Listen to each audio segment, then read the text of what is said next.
Welcome back, and thanks for tuning in to Coach Baker's 60-year Dynasty series. We're going to be breezing through all the off-season recruiting in this episode, as well as jumping into Season 2, Game 1.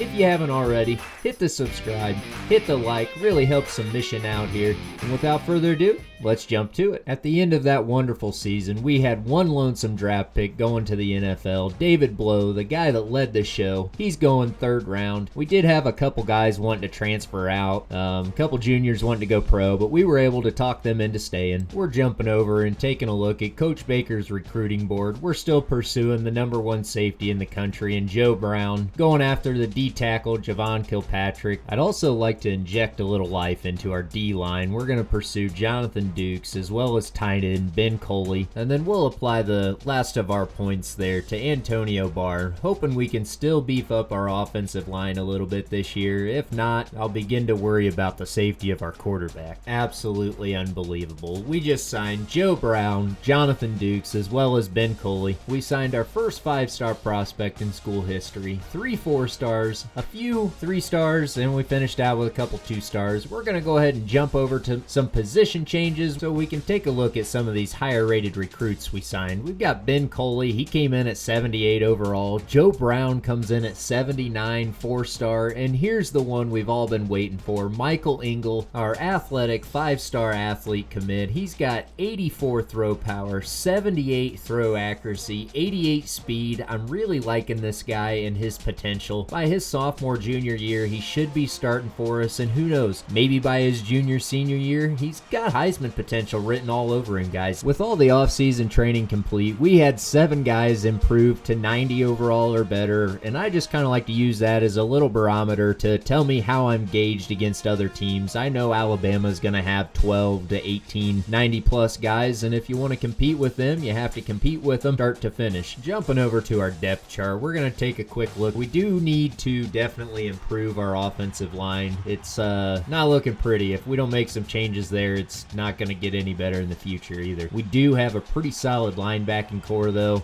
Decent D-line. I'm really liking our defense. I'm thinking our defense might be able to carry us a little bit this year. Taking a look at our schedule, we've got our usual Big Ten conference teams, and then we're also picking up Utah, Miami because they beat us last year, as well as Notre Dame for our out-of-conference schedule. And that brings us to Week 1 of Season 2. We're going to take a look at our recruiting board that Coach Baker's put together for us. Definitely want to add a halfback for next year as well as a fullback, so we'll take Tim Murphy and Dustin Weber, get them added to the recruiting board, as well as PJ McCauley for a receiver.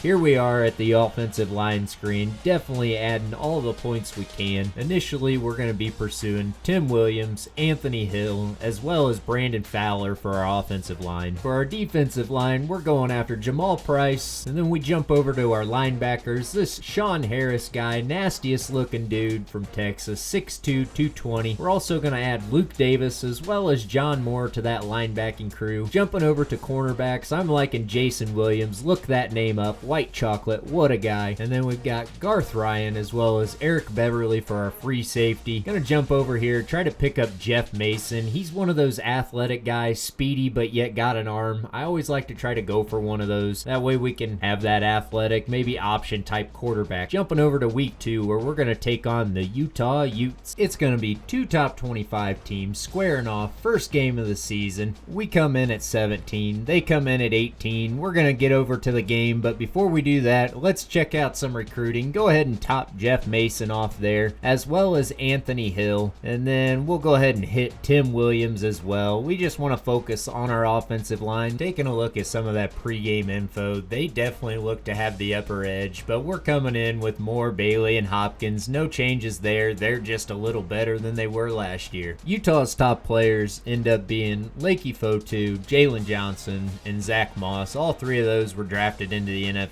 recently, and we're going to jump right into this game. The Boilermakers come out on offense for the first time this season. We've got new faces, new names. That's Jackson Anthrop. Same face here, though, same name. Rondale Moore. We're going to try to hit him a little more this year. I felt like I really lacked last year, just not utilizing him as a weapon. We're going to get down the field, though, pretty quick here, hitting Bryson Hopkins. We know that name. I was really hoping to be able to hand the ball off on this next play, get that speedy Alex Horvath his first touchdown of the season, but he decides he doesn't want to score a touchdown from 2 yards out. Let's hit Bryson Hopkins. He knows how to get the job done. We'll get him his first touchdown of the season. The Utes get us in a 4th and 6 situation. We have to hit Jackson Anthrop, who picks up a first down and keeps those chains moving. Coach Baker calls one of Rondale Moore's favorite plays as he runs this nasty corner route, gets us inside the 10-yard line, almost to the 6-7 yard line, leading to a Bryson Hopkins touchdown on that very next play, giving him a second touchdown of the game, second touchdown of the season, also giving us the lead 14-10. Our defense holds, forcing a 3-and-out for the Utah Utes, giving us a chance to score another touchdown right before the half. We do want to run just a little bit of this clock off, though. We don't want to give them a chance to score again and kind of negate that touchdown we just scored, but Coach Baker feels like now's the time to get the troops running downfield. We just took a sack on that last play. We're gonna give it a long heave, hitting Bryson Hopkins for a huge 29-yard pickup, putting us inside the 10-yard line and leading way to Bryson Hopkins'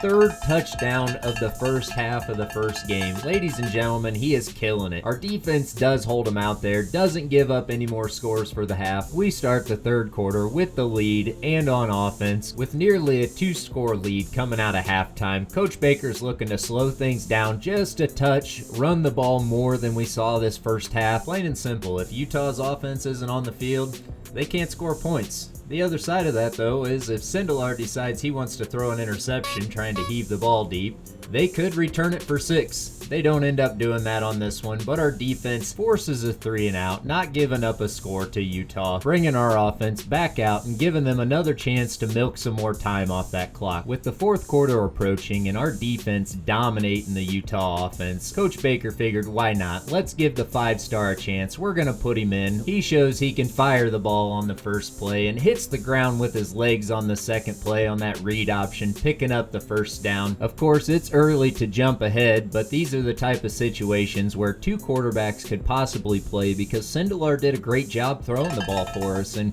we know Ingle's got some legs underneath it. The only downside to Ingle is that he's a freshman and he's going to be prone to mistakes like that sack fumble we just saw there. I mean, it's going to happen. The kid just doesn't have any game experience at this level under his belt, but look at him taking a lick on that, almost picking up the first down, running for 9.5 yards, and then on the very next play, he jumps right up and fires a dot right to Hopkins. What more could you ask for? I'm really impressed with this kid so far. I don't see him maybe taking over the starting spot, but I definitely see where there's going to be opportunities in the game to utilize his skill set. With just over 2 minutes left to go in the game, Utah coaches have been calling a timeout, trying to salvage all they can, but we hand the ball off to Alex Horvath, and he punches it in, making the score 35-16, capping the game off. And our takeaways from this game, our freshman 5-star quarterback looked amazing. Like I said, I know it's early to jump ahead like that, but the expectations are already through the roof. If we get some snaps under this kid's belt, I really believe the sky is the limit. This brings us to the end of episode 6, the beginning of season 2, end of season 1. As always, thanks for watching. I do appreciate it greatly.